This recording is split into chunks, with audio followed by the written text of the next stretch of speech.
एक जंगल में महाचतुरक नाम का एक गीदड़ रहता था। एक बार उसे घने जंगल के बीच मरा हुआ हाथी मिला। देखकर महाचतुरक बहुत प्रसन्न हुआ। भगवान ने बैठे बिठाए कई दिनों का भोजन दे दिया है, अब कुछ दिन पेड़ों की छांव में बैठकर अपने दिन बिताऊंगा।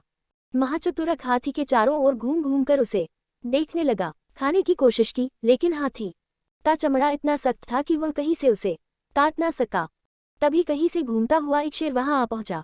चतुरक को लगा कि बिना बुलाए उसकी मौत आ पहुंची है, ये तो हाथी के साथ साथ मुझे भी खा जाएगा। शेर को अपनी तरफ आते देख चतुरक जमीन पर लेट गया और अत्यंत नम्रता के साथ प्रार्थना करता हुआ बोल, स्वामी मैं आपका सेवक चतुर हूँ और आपके लिए ही देर से इस हाथी की रखवाली कर रहा हूँ। अब आप कृपा करके इसे खाए और मुझे आज्ञा दीजिए। उद्धरण चिन्ह। चतुरक को आवश्यकता सा अधिक विनम्र हुआ देख शेर बोला, भाई मैं दूसरों के द्वारा मारे गए जानवरों को नहीं खाता, शिकार को तुम ही खाओ। मैंने प्रश्न होकर ये तुम्हें दे दिया है, इसमें उदास होने की क्या बात है? बघेले ने पूछा। मामा उदासी का तो कोई कारण नहीं है, बात इतनी है कि यहाँ शेर ने एक हाथी को मारा है और उसकी रक्षा के लिए मुझे नियुक्त कर दिया। मुझे आदेश दिया है कि यदि कोई बघेल आ जाए तो उसके आने की खबर मुझे चुपचाप देना। मैं सारे जंगल से बघेलाएं को नामो निशान मिटा डालूंगा, क्योंकि पहले भी एक बघेल मेरे द्वारा मारे गए हाथी को झूठा कर गया था। उसे दिन से मैं बघेलाएं की तलाश कर रहा हूँ। चतुरक की बात सुनकर बघेली की हवा गुम हो गई। अरे बाप रे! बघेला भाग खड़ा हुआ।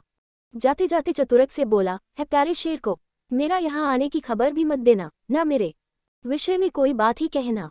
बघेले के वहां से जाते ही एक चीता घूमता हुआ वहां निकला। देखकर चतुरक सोचने लगा, अब उस काम लेना चाहिए। इसके दांतें खूब मजबूत होंगी और यह हाथी के मोटे चमड़े को आसानी से काट लेगा।